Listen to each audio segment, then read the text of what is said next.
So welcome students. आज हम अपना नेक्स्ट टॉपिक स्टार्ट करेंगे, प्रोफेशन। मीनिंग ऑफ प्रोफेशन, कि प्रोफेशन क्या होता है। अभी तक मैं आपको दोबारा से रिपीट करवा देती हूँ। अभी तक हमने पढ़ा इकोनॉमिक एक्टिविटी क्या होती है, और इकोनॉमिक एक्टिविटी को हमने 3 पार्ट्स में क्या किया था, डिवाइड किया था। फर्स्ट क्या हमने अभी तक पढ़ा है, बिजनेस। सेकंड प्रोफेशन, और थर्ड हम पढ़ेंगे एम्प्लॉयमेंट। ठीक है, तो सेकंड हमारा क्या आता था, प्रोफेशन। तो सबसे पहले हमें पता होना चाहिए प्रोफेशन क्या होता है। ठीक है, तो प्रोफेशन हमने पढ़ा कि क्या है, एक इकोनॉमिक एक्टिविटी है। तो इट मीन्स प्रोफेशन क्या होती है, एक इकोनॉमिक एक्टिविटी होती है जो कोई एक पर्सन क्या करता है, कंडक्ट करता है। किसके बेसिस पे, अपनी कोई स्पेशल नॉलेज या फिर स्किल के बेसिस पे। ठीक है, इट मीन्स अगर किसी पर्सन को कोई स्पेशल नॉलेज होती है या फिर कोई स्पेशल स्किल होती है, उसके बेसिस पे जो वो क्या करता है, इकोनॉमिक एक्टिविटी करता है, मतलब अपने कुछ बेनिफिट के लिए वो क्या करता है, काम करने स्टार्ट कर देता है, तो उसे हम क्या कहते हैं, प्रोफेशन कहते हैं। बट वो क्या करता है, सोसाइटी के सभी सेक्शंस को, मतलब जितने भी पर्सन सोसाइटी में रहते हैं, सबको इम्पार्शियल होके, मतलब किसी के साथ कोई भेदभाव ना करके सभी को इक्वल सर्विसेज अपनी प्रोवाइड करता है, उसी हम क्या कहते हैं, प्रोफेशन कहते हैं। ठीक है, इसका एग्जाम्पल क्या हो सकता है, जैसे डॉक्टर्स हैं, वो भी क्या होती है, उनके पास कोई स्पेशल नॉलेज होती है।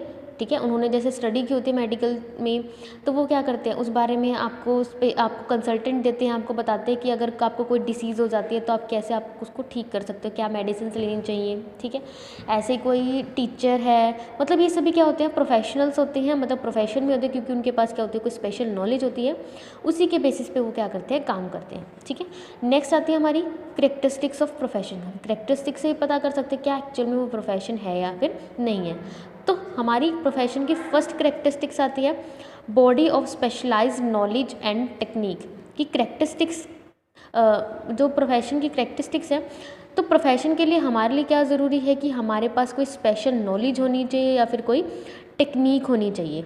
ठीक है, क्योंकि अगर आपके पास कोई स्पेशल नॉलेज नहीं है या फिर कोई टेक्निक नहीं है, क्या आप उस प्रोफेशन को कम्प्लीटली अच्छे से रन कर सकते हो? नहीं, क्योंकि कोई भी ऑर्डिनरी मैन या फिर कोई नॉर्मल पर्सन जिसके पास कोई स्पेशल नॉलेज नहीं है, वो प्रोफेशन को रन नहीं कर सकता। उसके पास ज़रूरी है कि कोई स्पेशल नॉलेज होनी चाहिए। ठीक है, उसके बाद हमारा सेकंड आता है, formalised method of acquiring training and experience. It means जो हमने कहा कि प्रोफेशंस के लिए हमें क्या चाहिए, कोई स्पेशलाइज्ड नॉलेज चाहिए, तो उस स्पेशल नॉलेज को गेन करने के लिए हमारे पास क्या होना चाहिए, एक प्रॉपर मेथड होना चाहिए या फिर एक फॉर्मलाइज्ड वे होना चाहिए, जिसकी हेल्प से हम क्या कर सकते हैं, ट्रेनिंग ले सकते हैं और अपने एक्सपीरियंस गेन कर सकते हैं।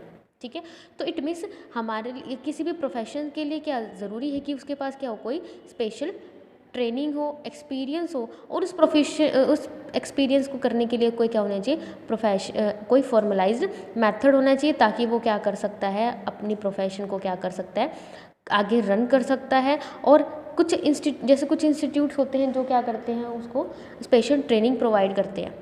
ठीक है, मतलब जिसके अंडर हम क्या करते हैं, हमारे प्रोफेशन से रिलेटेड स्टडी करते हैं। जैसे कोई टीचर होगी, तो टीचर के लिए क्या ज़रूरी है कि उसकी जो एजुकेशन होनी चाहिए, मतलब उसके पास ग्रेजुएशन होनी चाहिए, मास्टर्स होनी चाहिए। तो उस मास्टर के लिए क्या होना चाहिए, स्पेशल इंस्टीट्यूट होना चाहिए ना, जो वो क्या करे, उसे कोई ट्रेनिंग प्रोवाइड करे, नॉलेज प्रोवाइड करे। ठीक है, उसके बाद हमारा थर्ड आता है, establishment of representative professional associations. It means किसी भी प्रोफेशन के लिए ज़रूरी है कि क्या होना चाहिए, एक रिप्रेजेंटेटिव प्रोफेशनल एसोसिएशंस होने चाहिए। ठीक है, क्योंकि वो एसोसिएशन क्या करेगी, जितने भी हमारे प्रोफेशन के मेंबर्स हैं, मतलब या फिर एसोसिएशन के जो मेंबर्स हैं वही प्रोफेशन होंगे, वही प्रोफेशनल्स होंगे, उनकी जो एक्टिविटीज़ है या फिर उनकी जो परफॉर्मेंस है, उनको क्या करती है, रेगुलेट करती है। तो जो एसोसिएशन है वो कौन कौन से फंक्शंस को परफॉर्म करती है। फर्स्ट फंक्शन क्या आता है, to regulate its members behaviour. It means कि जो हमारा प्रोफेशनल एसोसिएशन है, वो अपने मेंबर्स को मतलब जो उस कंसर्न एसोसिएशन के प्रोफेशनल्स हैं, ठीक है, उनके मेंबर्स को क्या करती है, उनके बिहेवियर को रेगुलेट करती है कि क्या उन्हें कैसा ट्रीटमेंट करना चाहिए। चलो पहले आपको क्या बताती हूँ, एग्जांपल बताती हूँ कि प्रोफेशनल एसोसिएशन कौन कौन से हो सकते हैं। जैसे लॉयर के लिए एसोसिएशन कौन सी बनी है, bar council of India. It means कोई भी लॉयर होगा तो उसके लिए क्या ज़रूरी होगा कि वो इस एसोसिएशन का मेंबर हो। ठीक है। ऐसे ही डॉक्टर के लिए एसोसिएशन है medical council of India, chartered accountants के लिए एसोसिएशन बनी हुई है इंस्टीट्यूट ऑफ चार्टर्ड अकाउंटेंट्स, ठीक है।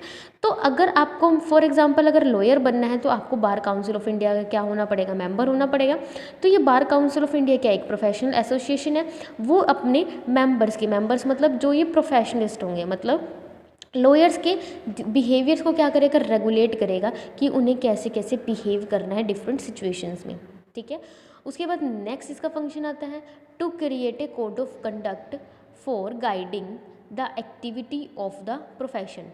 मतलब उस एसोसिएशन में जितने भी मेंबर्स हैं वो जिस प्रोफेशन में है उसके लिए क्या क्रिएट करेगा, एक कोड ऑफ कंडक्ट क्रिएट करेगा। कोड ऑफ कंडक्ट का मतलब क्या होता है, रूल्स एंड रेगुलेशन बनाएगा कि उसे डिफरेंट सिचुएशंस में किन रूल्स को फॉलो करना है, और सभी प्रोफेशनल्स को या फिर सभी उस एसोसिएशन के मेंबर्स को कोड ऑफ कंडक्ट को क्या करना पड़ेगा, फॉलो करना पड़ेगा। ओके।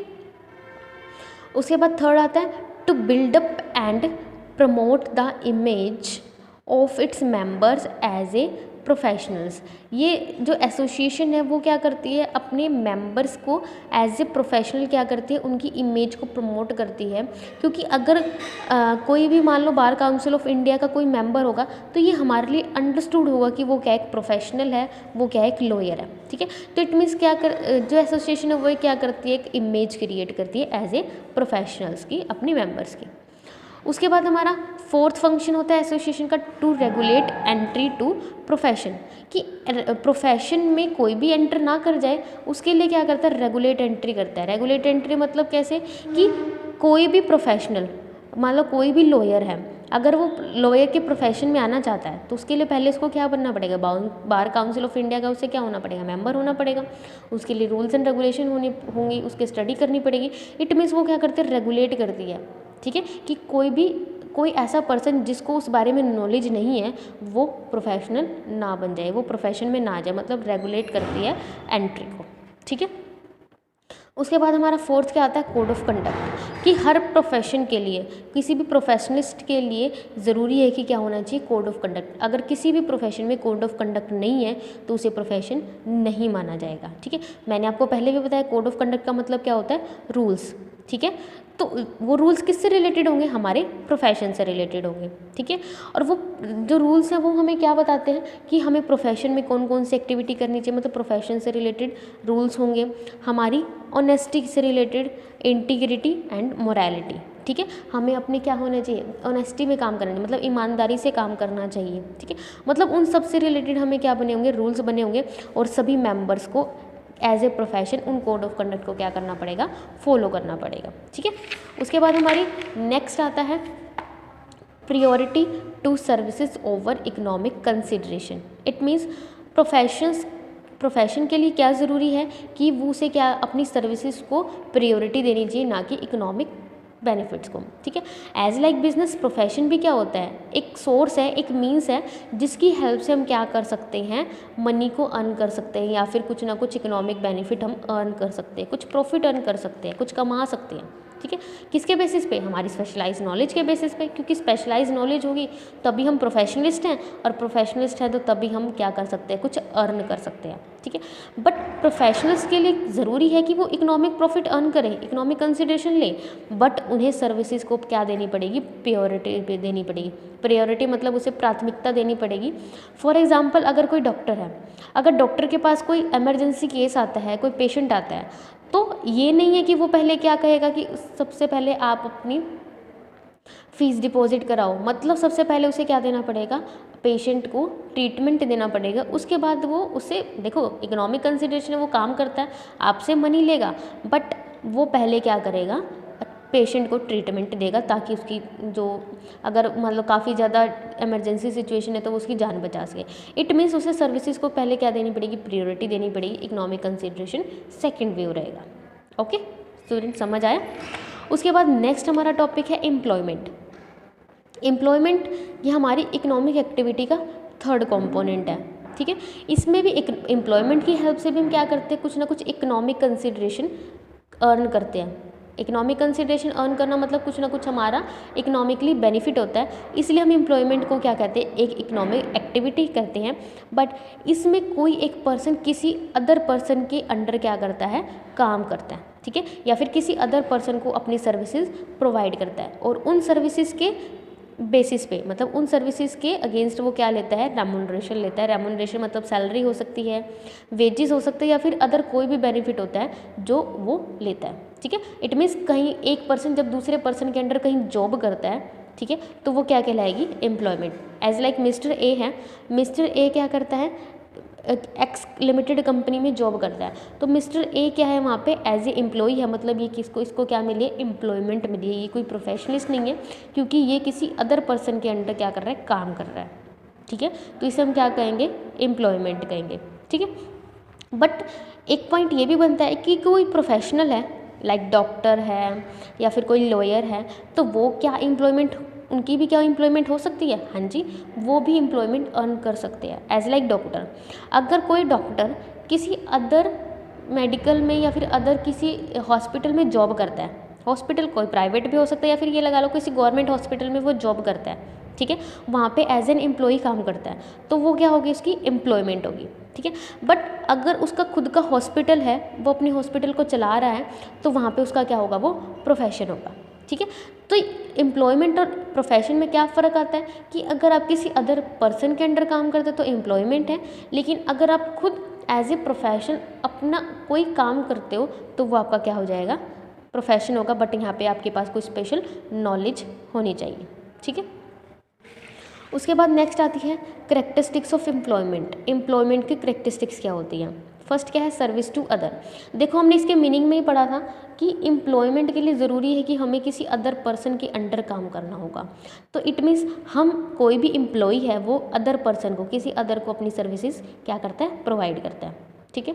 उसके बाद है पर्सनल सर्विस। पर्सनल सर्विसेज मतलब अगर एम्प्लॉय कोई काम, मैंने स्टार्टिंग में कहा था कि मिस्टर ए है वो क्या करता है, एक्स लिमिटेड में क्या करता है, जॉब करता है, तो इट मीन्स क्या कहना चाहता है कि उसे ए पर्सन को, मिस्टर ए को खुद ही वहाँ पे काम करना पड़ेगा, वो किसी अदर पर्सन को वहाँ पे नहीं भेज सकता, मतलब खुद ही वो पर्सनल सर्विस उसे प्रोवाइड करनी पड़ेगी क्योंकि वहाँ पे वो एज एन एम्प्लॉई काम कर रहा है, ठीक है।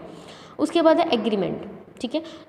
तो एग्रीमेंट का मतलब क्या होता है, कॉन्ट्रैक्ट इट मीन्स पहले से डिसाइड हो जाना, ठीक है। तो आप कहीं भी कोई भी एम्प्लॉय किसी अदर पर्सन के अंडर काम करता है तो पहले से डिसाइड हो जाएगा कि वो किसका टाइम ड्यूरेशन क्या रहेगा, कितने आवर्स वो काम करेगा, उसकी सैलरी कितनी होगी, या फिर उसे कौन कौन से बेनिफिट मिलने वाले हैं, उसको पहले से डिसाइड हो जाएगा, उसे हम क्या कहेंगे, एग्रीमेंट कहेंगे, ठीक है। फोर्थ है सर्वेंट। एम्प्लॉइज़ क्या होता है, एज ए सर्वेंट काम करता है। एज ए सर्वेंट मतलब किसी के अंडर काम करता है, तो अंडर काम करना मतलब वो क्या हो जाएगा, वहाँ का सर्वेंट हो जाएगा, उसे वो सभी काम करने पड़ेंगे जो उसका ओनर उसे कहेगा करने के लिए। फिफ्थ हमारा है नो नीड ऑफ कैपिटल। क्या एम्प्लॉइज़ को, या फिर आप खुद से अपने आप को कंपेयर करके देखो, अगर आप कहीं जॉब करते हो क्या आपको कैपिटल की ज़रूरत पड़ेगी, कैपिटल मतलब आपको खुद पैसा लगाने की ज़रूरत पड़ेगी, नहीं। आपको तो क्या करना है, सिर्फ आपको जो आपका ओनर होगा उसके अंडर काम करना है, जो वो कहेगा आपको वो काम करना पड़ेगा। इट मीन्स आपको एम्प्लॉयमेंट के लिए किसी भी कैपिटल की या फिर किसी मनी की ज़रूरत नहीं होती। उसके बाद सिक्स्थ आता है नो रिस्क। कोई रिस्क अवेलेबल नहीं होता। इट मीन्स क्या है कि फॉर एग्जांपल आप कहीं जॉब कर रहे हो, आपकी जितनी सैलरी है परमानेंट आपको उतनी सैलरी मिलेगी, ओनर को चाहे प्रॉफिट हो या लॉस हो उससे आपको कोई फ़र्क नहीं पड़ने वाला, आपको आपकी फिक्स सैलरी आपको मिलेगी मिलेगी। इट मीन्स आपको कोई रिस्क नहीं होता कि मार्केट में जो फ्लक्चुएशंस आ रही हैं या फिर आपका काम कम है या ज़्यादा है, लेकिन एम्प्लॉय को कोई रिस्क नहीं होता। वो रिस्क किसका होता है, ओनर का होता है। सिक्स्थ है nature of employers. It means ये आपके एम्प्लॉयमेंट है वो एम्प्लॉयर के नेचर के ऊपर डिपेंड करता है कि आप वहाँ पे कैसे काम कर रहे हो, ठीक है। I hope you understand. Thank you.